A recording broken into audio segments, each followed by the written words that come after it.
Hello everyone, welcome to Music is a Journey. I'm Peter. Today I want to tell you, well, two things actually. First of all, I would like to tell you about the trip that I went on in July, because the trip was actually for a television program and it is going to air on the internet, or will be viewable on the internet pretty darn soon. In fact, by the time this video is up, it will be available for viewing, and I will put a link to that program in the description. That will be that will be for the first half of the video. For the second half of the video, since this is actually Music is a Journey, I will also talk about some of my recent pickups from the last few months, mostly just August, but also some from earlier in the year because they're sort of relevant to what's going on. So let's get started with the explanation about the television program. I was actually first asked to be a part of this TV program, Journeys in Japan, back in 2013 when they asked me to visit the island of Yakushima, which has some very old cedar trees, and they asked me also to climb up to the highest mountain on the island, which is actually not that high, but it was a pretty exciting trip. They then asked me in February of 2015 to go back again for a winter excursion to climb up the same mountains and visit the same tree, plus see some new places. So that was also really exciting. I was very, very glad for that opportunity. Following that time there, they have asked me back again for different programs. For example, in 2016, I got to climb up a ravine, climbing up waterfalls and through the creek in the North Alps of Japan, as well as visiting some of the other scenery around there. In 2017, I went to Hokkaido, the big island up north, where we trekked across a volcano complex. In 18, I went to the summit of Mount Fuji, and there's always a story behind this. It's usually not just climbing a mountain. There are cultural events, important historical things to talk about, people to meet and interview, and of course, local cuisine to try. So it's a pretty fun time. In 2019, I went to the mountain of Haksan, which is one of Japan's 3 most sacred mountains. And then 2020, COVID came around, and so for the next 3 years, the program was just off. But in 2023, they contacted me again, and this time I went to a place called Osugidani, which is one of Japan's 3 most beautiful canyons, as well as I went to Ise-jingu, which is one of the most famous and important shrines in the country. 2024, I had to back out of going, and maybe in a way it was fortunate that I did, because I heard that it rained almost the whole time. However, they asked me back again, this time in July, to climb yet another sacred mountain, this time by following an ancient pilgrimage route. So I went to Ontakesan in Nagano Prefecture. This was an interesting trip because I had to follow the old pilgrimage route, starting out from a place in the town, visiting some of the old town's buildings. And a very interesting thing here where we crossed the bridge and had this view of these houses. I really didn't feel, well, in a way I felt I was in Japan, but this is very different from the neighborhood that I live in now, and from basically any neighborhood I've ever lived in.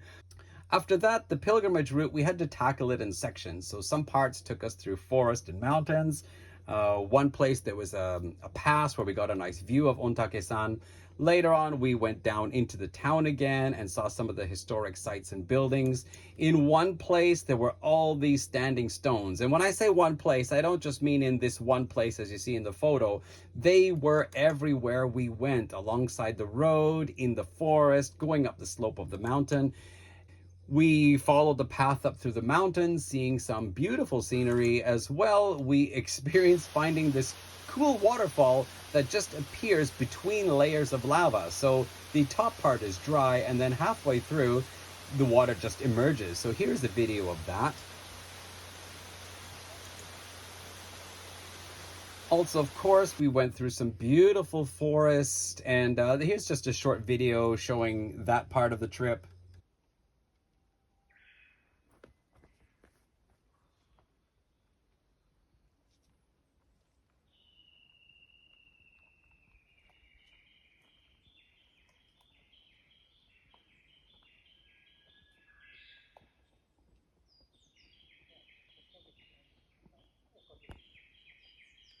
We then reached a lookout to a waterfall tumbling off a cliff. However, at this point, the clouds were coming in, the thunder was rumbling, there was a sharp crack of thunder nearby, and very soon we had to make our way off to this shelter where we got inside just in time before the deluge started.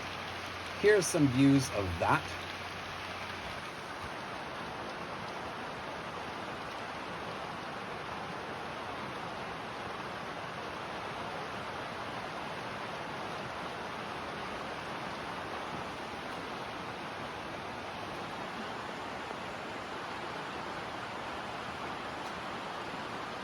And by the time we finished eating our lunch, the sun came out and we went back to take a look at the viewpoint to the waterfall. However, this time, in spite of the clear weather, the waterfall had actually turned brown.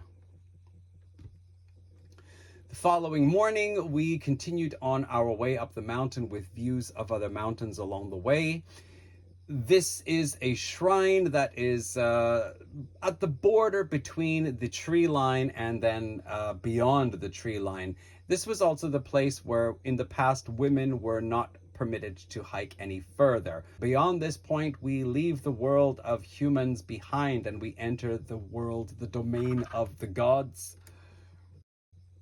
There were various statues along the way, some of them more realistically carved than others. And I should also mention that in the year 2011, there was an eruption, an unexpected eruption on the mountain. And here between these rocks, you can still see some of the volcanic ash that was deposited. I will talk a little bit more about that eruption as we go along.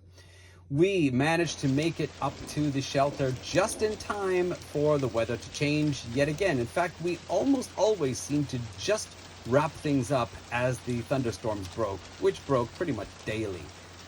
Take a look at some of the scenery here.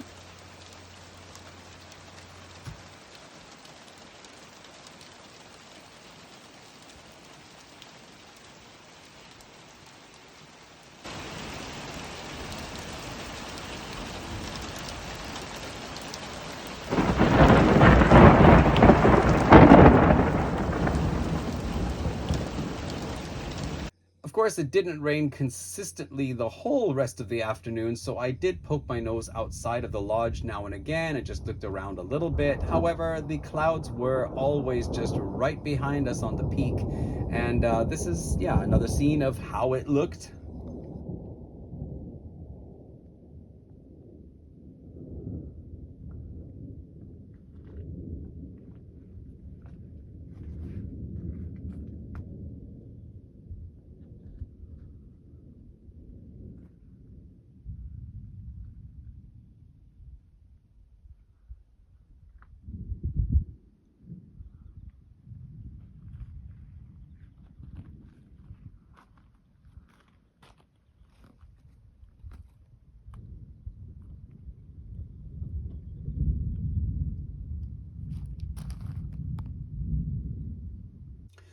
By evening, the rain was still falling. However, the evening light was breaking through the clouds in other places.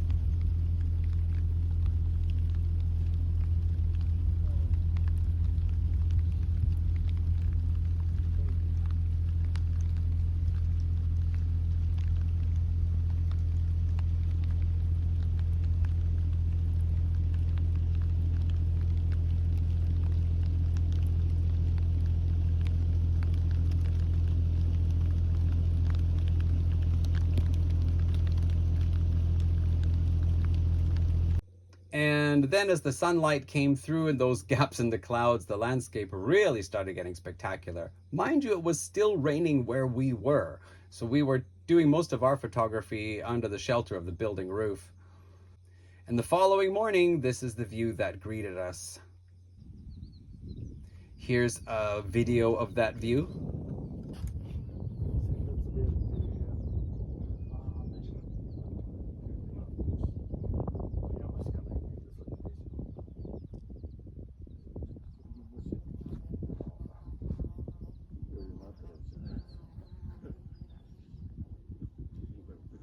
Yeah, pretty spectacular with the evening and then the morning. Very different scenery from the same location.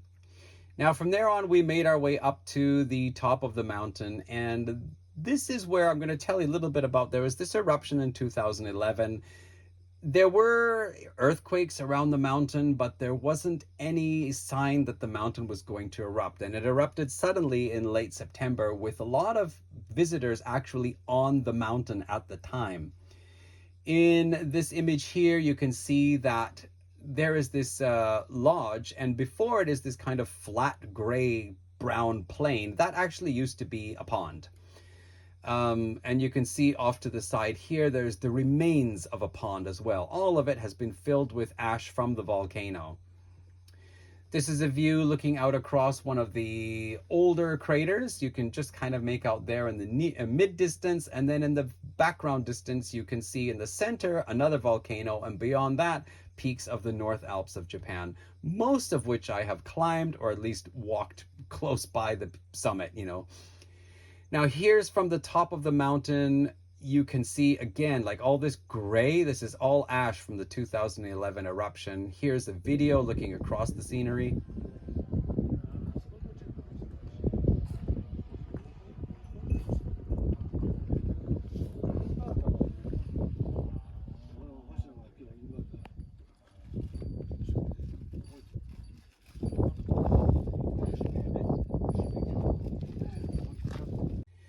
And this is an attempt I made to try to get a view into the area where the actual eruption occurred. Unfortunately, it was roped off, so I couldn't get a very clear view of that. Returning back down, we actually met a group of people carrying out a pilgrimage. They were chanting as they headed up the mountain, so here's a video that shows that.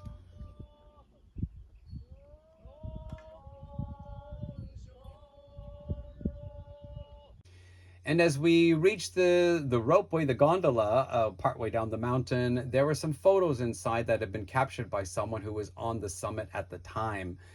And this is where we were. We were standing up there in bright sunshine, but 14 years ago, clouds of ash suddenly popped up and rocks started falling. People were hit by falling rocks. People were enveloped in ash. There was a pyroclastic cloud that was estimated to be about 100 degrees centigrade, which is not as hot as pyroclastic clouds usually are, but still deadly. And a choking ash. I don't remember, was it 62 people whose lives were lost in that eruption, and at least 5 of them have never been found. Presumably they lost their way going down the mountain and perhaps tumbled into a ravine or something. The last morning there, I had this nice view from the place where we were staying, and then we went to a lookout where we had a view of the mountain, and I was looking at it thinking that looks awfully familiar. And then I did a little bit of searching on the internet for a view of Mount St. Helens, and would you know it, the two look rather similar. I then looked at the satellite image of the two mountains, and it looks to me that Ontakesan experienced a similar type of eruption in the past, where half of the mountainside was blasted away, and we now are left with only the west half of the crater there. Well, actually, these images have been rotated so they kind of line up, but yeah.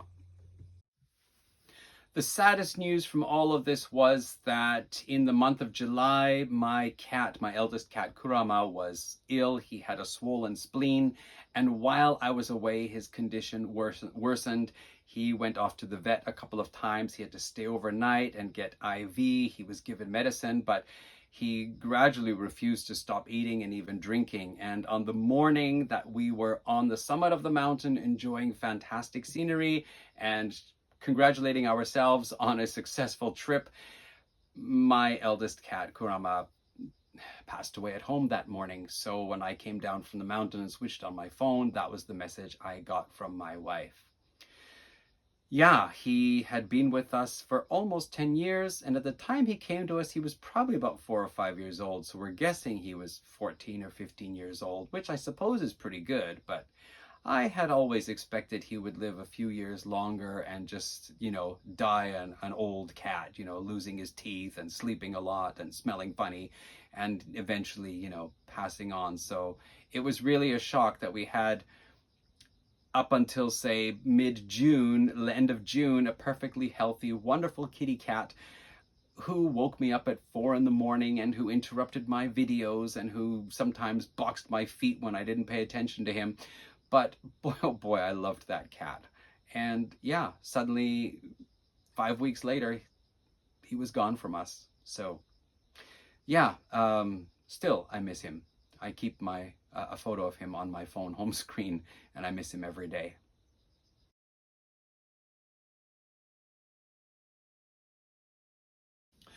So now let me introduce some of the albums that I picked up, mostly fairly recently, but some from a little bit earlier in the year. I just haven't talked about them yet, but I wanted to share some of them anyway. First of all, this is a band called Civic, and this was their album from 2012 called Toilet Monster.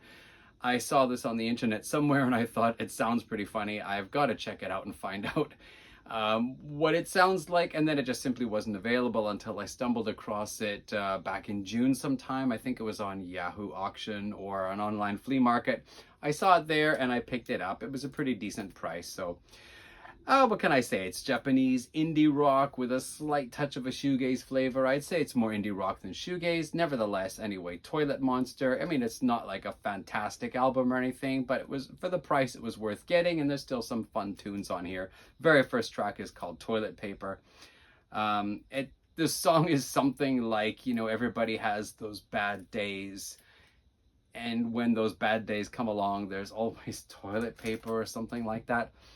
In the summer vinyl tag, I mentioned this one here. This is a shoegaze band from Japan called Crife in the Bedroom and Ukiyo. I always forget what this is called. Ukiyo Gunjo, that's right. So Crife in the Bedroom, I bought one of their albums earlier this year, and I thought they were good enough to be worthwhile having a second album. And after listening to what there was out there, I decided this is the one I wanted to get. Unfortunately, the prices were always really high. It was never new. It was always used in very good or near new condition, but always pretty expensive. But then somebody listed it for a very reasonable price, and I bid on it. It was on Yahoo Auction, and I think there were no counter bids, so I ended up getting it for half the price of the most expensive price. Anyway, yeah, good price and decent. It's a pretty decent sounding album. I'm pleased with it. Also, now I have 2 albums by this band, and I think that's good enough for me there too. Sounds like Miko is not interested in listening to me talk about albums, so I'll have to open the door for her. The camera, Miko, and do like Dr. Tongue's House of 3D and be the 3D cat. Does anybody remember Dr. Tongue's House of 3D? She's purring. Okay, you can go out now. Next up, there is a record label who have been releasing, I think the label is called Total Feedback, or maybe that is just the series. I can't see. I'm gonna have to get reading glasses. But anyway, every 2 years since 2018, this label has released an album called Total Feedback. So there's 2018, 2020, 2022, and 2024. And I was always interested in the 2018 one. Well, to be honest, I'm interested in all of them, but they're not easy to get a hold of. So I got the 2018 one, and the reason why I wanted it is, Crife in the Bedroom is actually the first artist on here. But the reason why I wanted it is because there is a band called, what the heck are they called now? Broken Little Sister. And one of their albums is said to be one of the must-have albums in Japanese shoegaze. And I've listened to it on YouTube and I do really like it. However, it is just not for sale anywhere in physical format, except unless you want to buy it for like used but a really high price. So they're on here. Also, this band Spool, I picked up their 3rd album and I thought it was pretty good, but it wasn't as good as what I've heard of their older stuff. So one of their older songs is on here. Very good, solid shoegaze act for that one. And there are a few other bands that I've heard about here. One of them, Lucy's Drive, I actually have a couple of their albums, so they're on here. And there are a few others that I'd heard about, but I didn't know what they were like. So this is actually a pretty good compilation of pretty much shoegaze type sounds. Some of them a little bit darker and heavier, some of them a bit lighter and dream poppy-ish. But anyway, that's Total Feedback from 2018.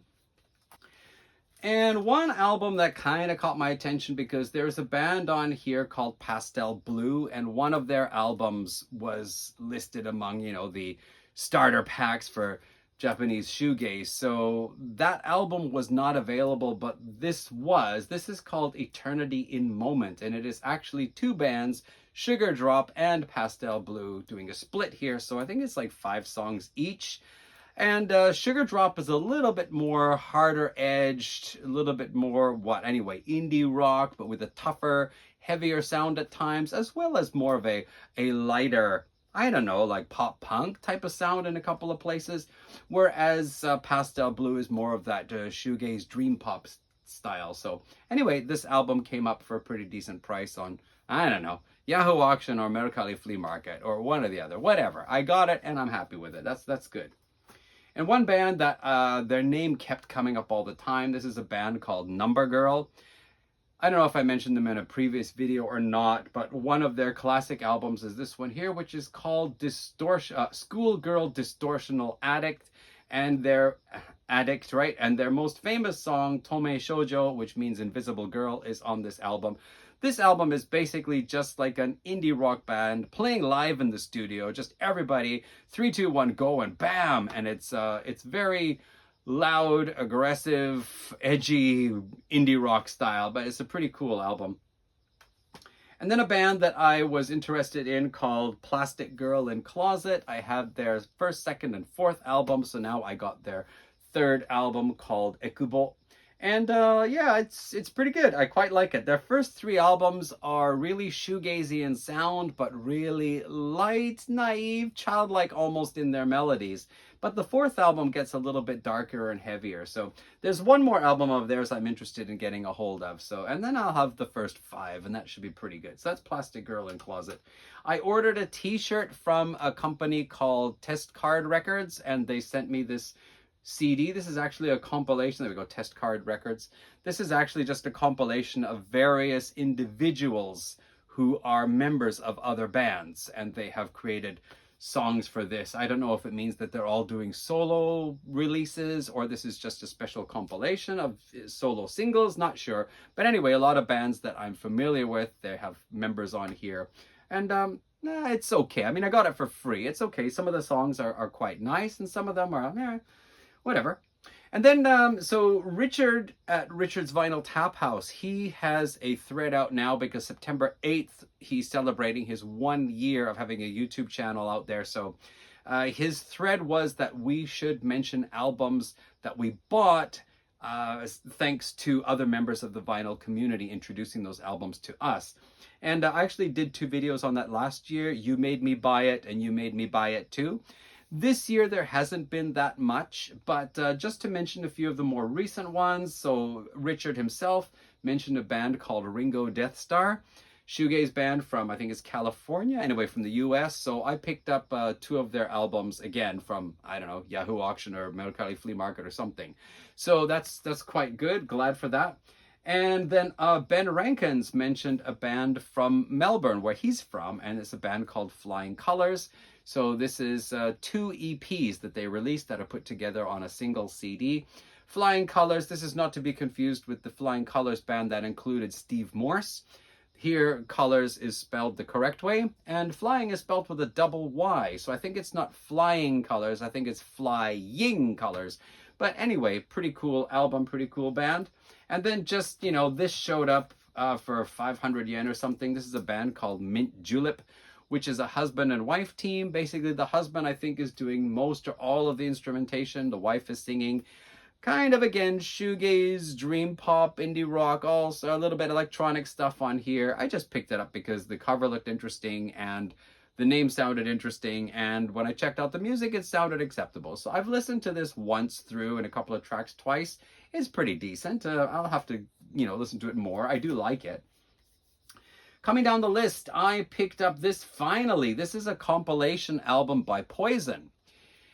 The German band Poison. Actually, one of 3 German bands named Poison from the 1980s. So they are an extreme metal band from the 80s. Some of it is very, almost like I've heard that riff before, kind of thrash metal, but they're on the more guttural, shouty, screamy vocal style rather than just the usual thrash metal style. So a little bit more on the aggressive side. I learned about Poison. I found out about them because they're mentioned in the first wave of black metal, which is basically just extreme metal from the 80s that is more extreme than American thrash metal, and then with a lot of dark lyrics related to Satanism and that kind of stuff.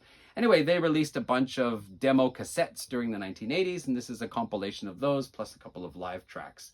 I think they were offered a deal by Roadrunner Records, but there was like a year for either party to step out of the arrangement, and Poison broke up before the year was up. So anyway, there have been various releases of their work since then. And I bought that together with this one here. This is an American, I guess, extreme metal band called Master. Again, we're talking, this is, I think, 1990. It was their debut album. This showed up in old school death metal lists. And again, I feel there's a lot of it's like this movement from thrash metal getting more extreme and approaching what would become death metal. So a lot of thrash metal-y type moments on here, but still deeper, gruffer vocals, a little bit closer to death metal. So kind of in that bridge point in between, I think.